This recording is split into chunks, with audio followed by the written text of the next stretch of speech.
live on Instagram.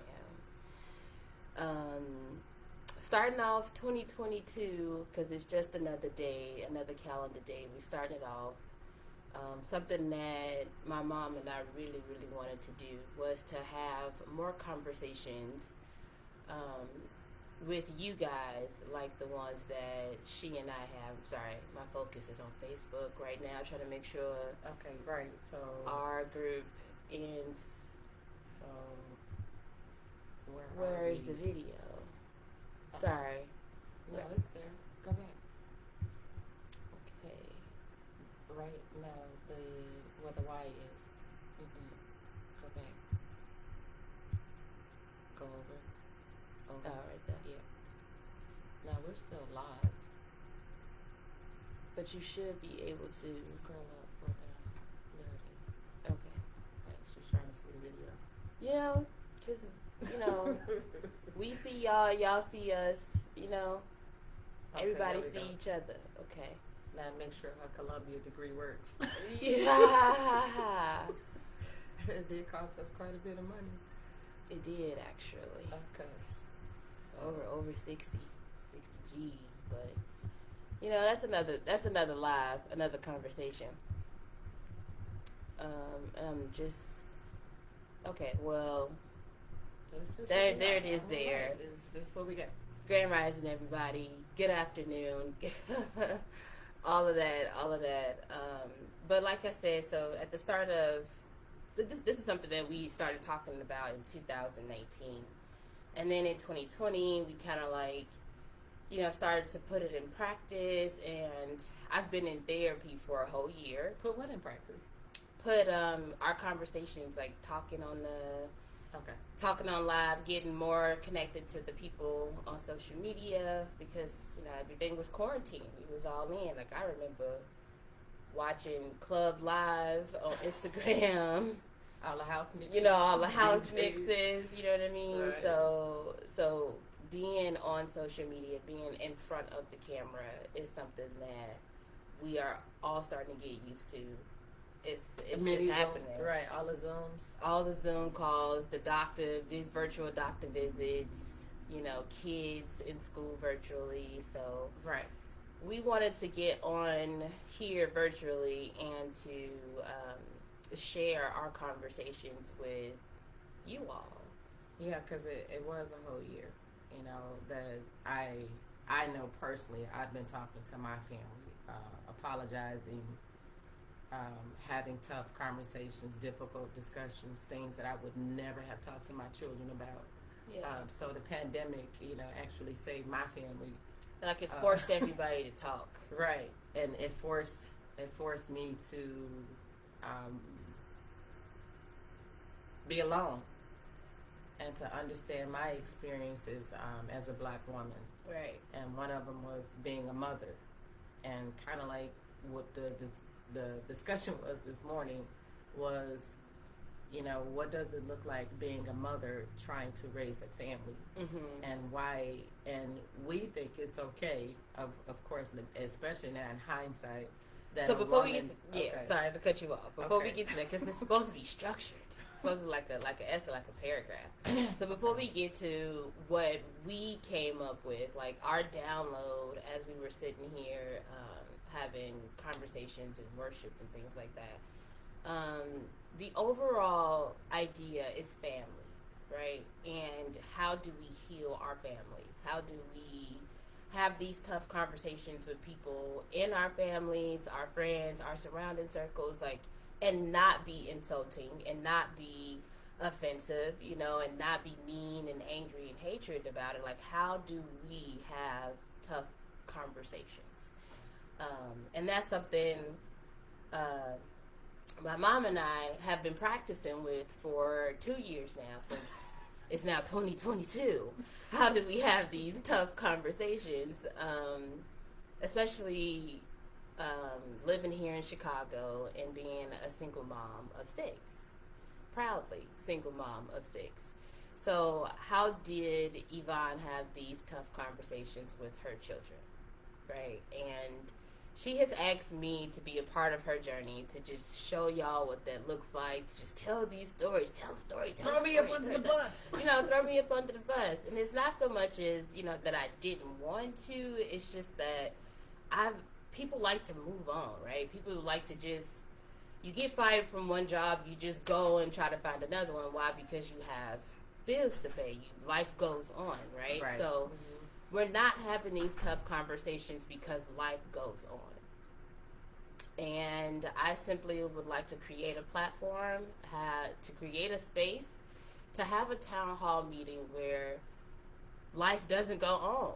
Because, at the end of the day, you still have this to think about. You still have this to worry about. You still have this to pay. Like, at some point, life doesn't just go on. It has to stop before you reach these moments of mental illness, domestic violence, child molestation, aunties and uncles not talking, brothers and sisters. Like, there's things that are happening that nobody is talking about because life goes on. So just stop. Take a moment with us. Come listen to what it is that we had to talk about this morning, and how to heal your family, and how to have these tough conversations. Like, we would like to be that example. So our conversation today was about motherhood. And before we jump into, I like how you did that. To move on, right? I want to clarify some things. Right? Okay. So when you say stop, before, just to acknowledge, your awareness, experience. exactly, right. Awareness. So not just stop, just right. to say you're gonna stop moving. Right. Just stop to acknowledge, right. What happened, to talk about those experiences, because oftentimes, because it's been such a difficult moment that you were in, of course you want to forget. You don't want to, relive those things. But honestly, it does show up again in a different way. Exactly. It's the same experience, it just looks different. And same that's situation, what we want. different people. Right. So that's what we want to talk about, like, how do you move forward? And one of the things that I realized to help me move forward was that I needed her. So it's a wheel in the middle of a wheel, how I like to explain it. Because when she gets stuck, I push her forward. When I get stuck, she pushed me forward. And so this is how this dynamic works for us, and how we decided to be the example. To be the example. And so now you can continue. Cool. So I had a question this morning, because I woke up early. And this is on my mind, like motherhood, because I'm not going to tell y'all, but my Saturn return is coming around. So for those that know what that is, holla at your girl. Anyway, but I had a question on my mind this morning about moms and about family, and just what that looked like for me growing up. I only had my mom, and then when my mom got married, I got a stepfather. But that was way past the age of me identifying who is Amanda, what is it that I want to do, and how am I going to live my life. I had already developed my personality and my identity. So I was solid in who I was before I even turned 10, right? Because I had other chores, other things on my plate that kind of pushed me in that direction. Like she said, whether I wanted to or not, unbeknownst to me, she has always pushed me. Always. And even the analogy, a wheel in the middle of a wheel, like I was her wheel, and we just had to keep turning because life went on. So I'm sitting there reflecting in that moment this morning, and I just look over at my mom, and I'm just like, how did you do this? Because I'm seeing things that are happening in my life, opportunities that are coming to me that I would have to work with kids. Like, it's a calling. Like, my siblings were my, like, experiment. My siblings were my... Not experiment, experience. Experience, sorry. I'm the oldest girl of 6, so it's like my experience. I'm sorry. Well, there's Faith, there's Maya, and then my 4 brothers. Right. I forgot you have it. I have another sister. Okay. Yeah, family dynamics. So, I looked over at my mom and I was just like, how did you manage everybody? How did you do our personalities and keep us all on schedule and keep us all out of trouble? Like, what is the difference between having children and being a mother? So as I was like, wow, like those are 2 separate different things. There's the role of being a mom, and then there's the role of having a kid. Like, just like somebody who knows how to work with wood, there's carpentry, there's, that's a skill set. Having kids is a skill. And that's how I started to think about it. So when she woke up, I started telling her what was on my mind. And I was just like, there's mothering energy, because I don't have kids. I biologically do not have any children. But I've always been around kids. And me being around kids and taking care of them has developed mothering energy. So when she started to explain to me the difference, and she's using her stories and her personal skill set to explain it, I wanted her to share that with y'all. So go ahead. Right. So I had children, 6 of them, and that's what, that's how we can separate the difference, right? I actually had children, but I've actually been a mother longer than me physically having children, right? I raised my younger sister and brother, so I became a mother at 6. And so when you think about that dynamic, you say, well, Yvonne, how did you become a mother at 6? It's like the mothering duties do turn off to you, especially since my mother was young when she had me, and so again, that's a different story. That's a different life, right? And I'd like for her to tell it one day. But it really made me realize, when did Amanda become a mother? And she became a mother when I had Brian, and Brian is now 25, and there's a 6-year difference, right? Mm-hmm. So that's how the story mirrors, right? I became a mother at 6. She became a mother at 6, and so. With me going back to college to become a psychologist, it's like I took that history, because I'm also a Black Studies major, so I paired the 2 to become a Black psychologist, because you can't let go of our experiences, when you're talking about the brain and how everything works, because history repeats itself. Exactly. Generationally. Exactly. So what she's saying is, she's had in her early life, in her early life, she had to start her mothering energy, her mothering journey. And then in my life, because I'm millennial and Gen X, right? So there is a generational difference between Yvonne and Amanda. And Yvonne's experiences have transferred over into my life, into my reality. Not only because she is my mom, but also she's a Black woman, right? And she's a historian, and she's a psychologist, and she's a lot of things. That's another life as well. But the generational transference of energy, knowledge, and spirituality, that's the brand. Like, that's what we've been talking about. So when I asked her that question this morning, and I kind of sort of came to the answer, it was like, there's a difference between being a mother and there's a difference between having kids. Yes, people who have kids, you just take care of it.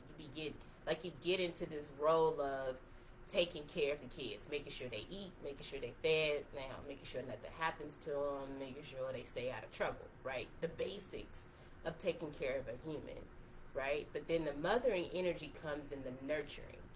How are you guiding this human, right? How are you guiding and nurturing this soul to be someone better than who you were and what you know? And a lot of us, like I just heard from like some of the people I went to high school with, some of my college colleagues, and my professors, and just in movies, and in some of the Black stories, and the Harlem Renaissance, and the art. It's like we teach what we know, but man, it's like it's on my heart. Who are you? You know what I mean? Who do you know? What do you know? What are you teaching the next generation? Right? And are you willing to think outside of the box? I was so young when I heard that expression, and it was from my grade school teacher, and she always just to push us to think outside the box. And I'm just like, oh, that just means to,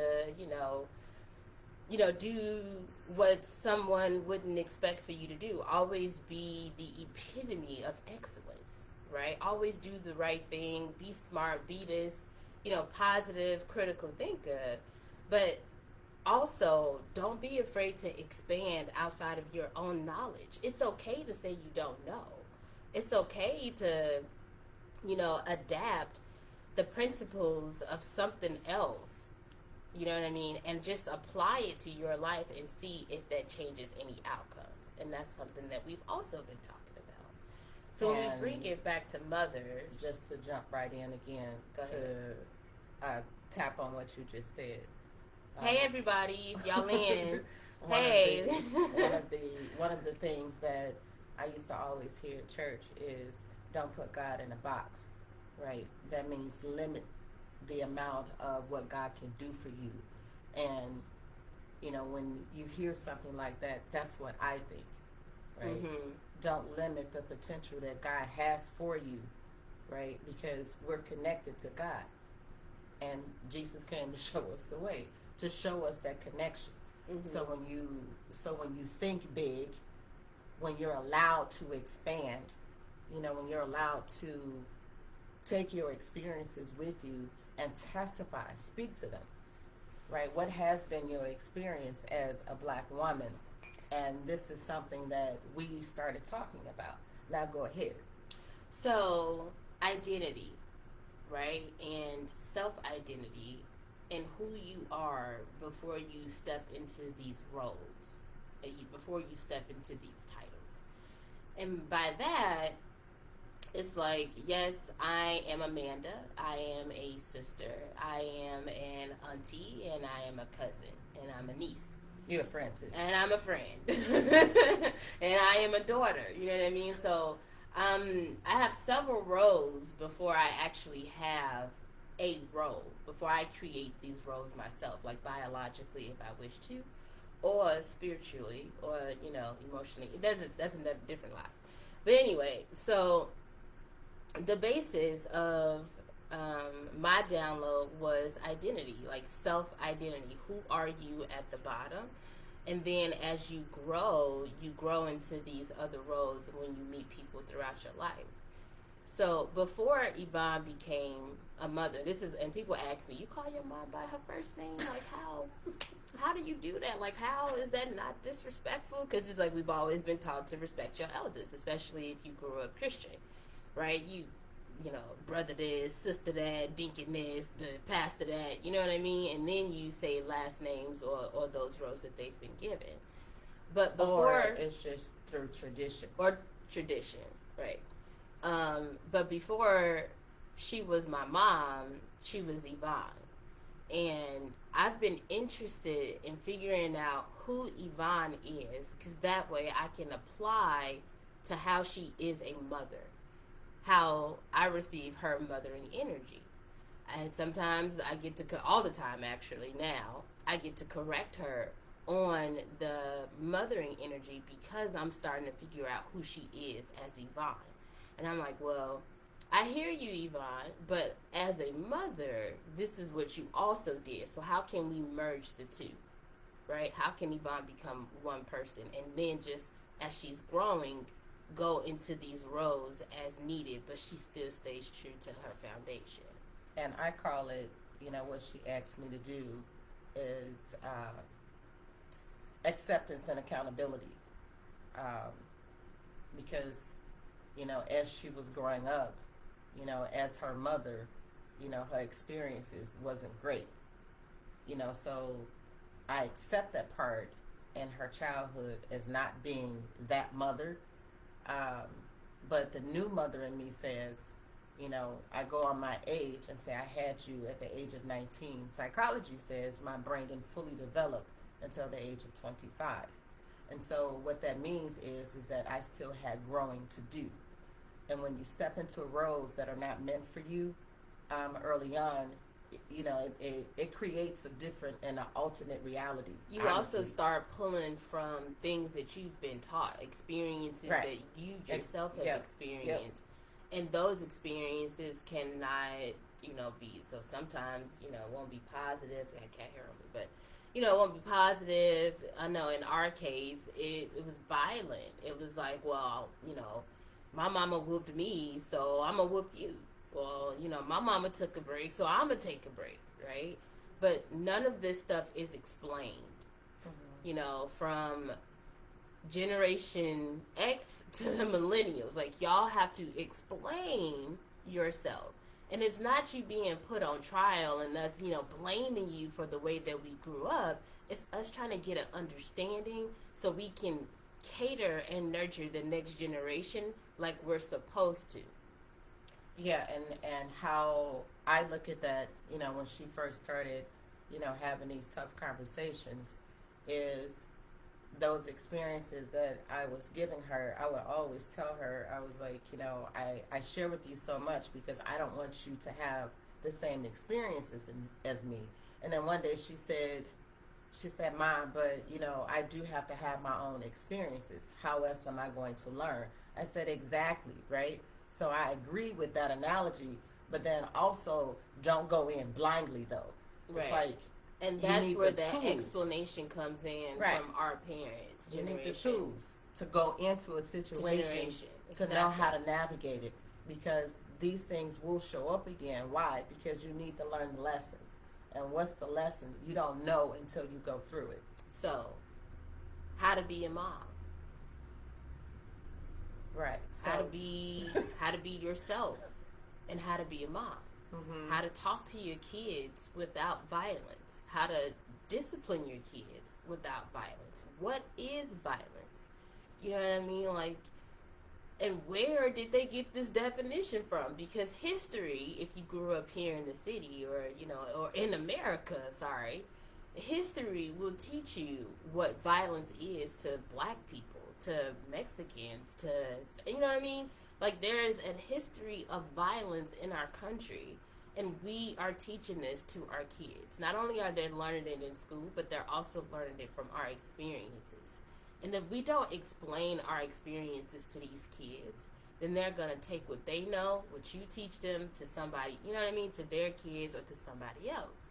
So, let's bring awareness to moms and individuality, and dads too, absolutely, because my question is, who leaves the family? Like, Disney taught me that family was good. You know what I mean? Families stick together, little mice that talk, pumpkins that turn, princesses that get the prince. You know what I mean? Like, there's a fantasy, there's a dream, that there's a bar that has been set for happiness, right? Mm-hmm. And then there's a reality of impoverishment. So how do we get to the bar of happiness if we're all poor in the mindset and poor in reality and poor in spirituality? Like, we need guidance. We need people to teach us those steps and to show us and be that example to, then we get to happiness, right? And that's what I've been doing for 2 years, teaching her how to get to happiness, how right? To be happy. Because, how to be happy. I grew up in poverty. I grew up in the Washington Park homes on 44th and Cottage Grove. So that's another, that's another line. Right. We'll get to these details. So it was in these steps videos. To these things, right? It's how the step-by-step process to achieving happiness. And what I wanted to... And family. What I wanted to show her was real-life examples. Where I came from, how I got there. But explain it. I also have to give her credit because she helped me get here, to a point of understanding how she speaks, because it is a different language, and that's just because you hear English has many interpretations. Right. Your perception of a word, it does matter. Context matters, and I learned that in college, right? Because people would be speaking to me all the time. They would be saying these words like love, I love you, but what does that mean? When in a family we tell each other we love you, but sometimes our words and actions don't match up. And that was her experience. I said I was her mother, but what is a mother? Because based on her definition of Disney, I provide a roof over your head. Don't you go to school? You got clothes on your back. You eat, don't you? You know what I mean? So that's mothering. That's the physicality of it. But what's the emotional and spiritual part of it? Nurturing. Right. And so when a child doesn't experience that, they latch onto material things. Is this how you show love? You buy me something. This how you show me love when you say you sorry, you buy me something. So it's not. Or if you don't have, or even if you don't have the financial means to buy something, there's always a call and response experience. Exactly. Like you say you sorry somehow, some way. Right. You know what I mean? There is some remorse. There is some action, something that you do or that you say or that you don't say at all, that you try to make it better than if you're a mom, you know what you do. You know what I mean? Like you yell at your kid and or that you whoop them and you say you sorry because it makes them feel some type of way. But if you're able to tap into your child's feelings without taking that type of action, you would be more powerful. Let me tell y'all a quick story of how I tapped into Amanda's energy, and when Yvonne showed up and Amanda. And then we're going to get out of here, because, these videos only supposed to be 30 minutes. Okay, so I'll be real quick. Because we don't have attention span. But okay. She was in her room one day, and, her room was really messy. And so... yeah, because Yvonne showed up. And so her room was really messy, and she was complaining about, all of these things. And I'm sitting there thinking, I'm like, girl, you did all this. I had something, but I didn't have all this stuff. This is all you. And so I was asking her to do some work, because we building a bunch of businesses over here because we talk now. And so, I was pushing her, to do all this different work. And she was like, Ma, I can't. I just got to get my room clean. I've been helping everybody do this and do this. And I was like, ooh, Yvonne just showed up. How do I talk to Yvonne now in this moment? And so I remember what she said when I got like that. She said, I would do anything to get you out of that mood. I became, the person that would move heaven and earth for Mom. She needed this kitchen, she needed these dishes done, I did it. Yeah, she so, needed the boys cleaned up, I did it. Your mama call and tell you to take that meat out the freezer. You don't take that meat out the freezer till she call you and say, did you take that meat out the freezer? And you like, oh, shit. Right? You in a rush to do what it is that your mom say because, you don't want to experience angry black woman. The rap. So what I did to get her out of that mood, y'all, I jumped up. She helped me clean my room, basically. I cleaned up the dishes. Really I took out her garbage. And I actually felt better. I'm like, okay, all right, well, you want me to give you credit for doing what you're supposed to do? You know what I mean? But then I flipped it on her, right? I said, no, you grown. You're 20 now. Why am I in here helping you? But it was that moment of expression because depression will hit you at any moment. You don't know. Right. And so since I recognize it because I've been trained to, I immediately started helping her because I know what it was like when no one helped me. And I'm so glad, honestly, I'm glad she doesn't have children, not until she's ready. And so this is the part that I'm doing for her is getting her ready if she wants to, if she chooses to, because this is her journey, not mine. All of us say we want grandchildren from our daughters, but let's just be honest. It's hard to be a mother. Exactly. It is not easy whatsoever. and I'll go into details later about, you know, the different modalities of right, a mom. Right. Because you want to, you know, it was days when I wanted to leave. I didn't want to do this. And you know, and that gets me back. That's exactly what I was getting ready to say. Because in Black culture, just in my experience, and if my story sounds similar to yours, let me know in the comments, and share the video as well. But fathers leave. Like, it's so Papa was a Rolling Stone. well. Wherever he lay his hat was his home. So, and when he left, like, he ain't come back. You know what I mean? So, if that story is similar, like, dads could just up and leave and go start other families. You know what I mean? Like, it's a job. Go apply for one job application, you can go get another one, right? If things don't work out. Right? So, in Black culture, that is like a frequent modality. That's 12 of us, and my mom only have 4, so y'all do the math. That's the narrative. Like, that's the stereotype. And, you know, we had 30 minutes and 45 seconds. And a mother has to stay. And a mother has to stay, right? Mm-hmm. Because where else would these kids go, right? Who's going to take care of them like a mother can? Right, because you care about something that actually came from your body. And then she steps into 2 roles. She steps into 2 roles because before she was a mom, she was this person. I will count 3 because now she's a father too. Right, for those that leave. So my question was, in a different space, is there a reality where we can create moms who leave?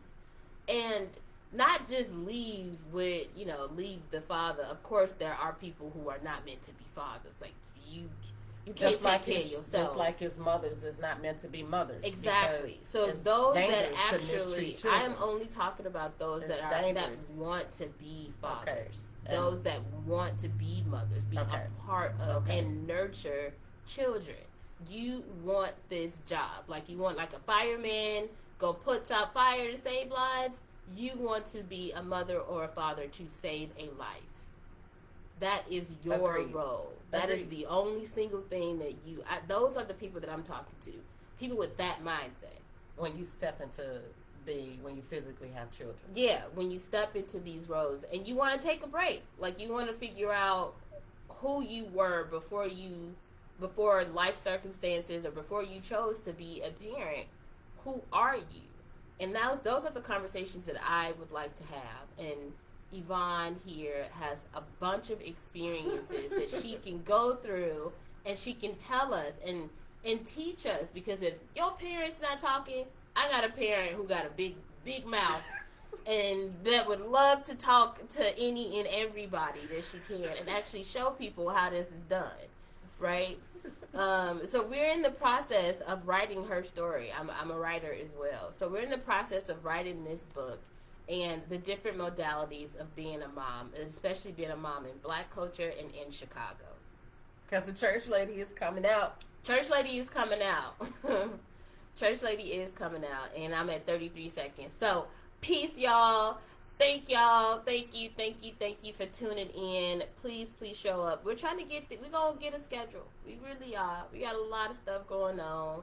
And follow my page, Ask a Black Psychologist. Yes, on Facebook, Ask a Black Psychologist on Facebook. Follow me on Instagram, Hey Amanda with 2 Y's, okay? Because I'm a female.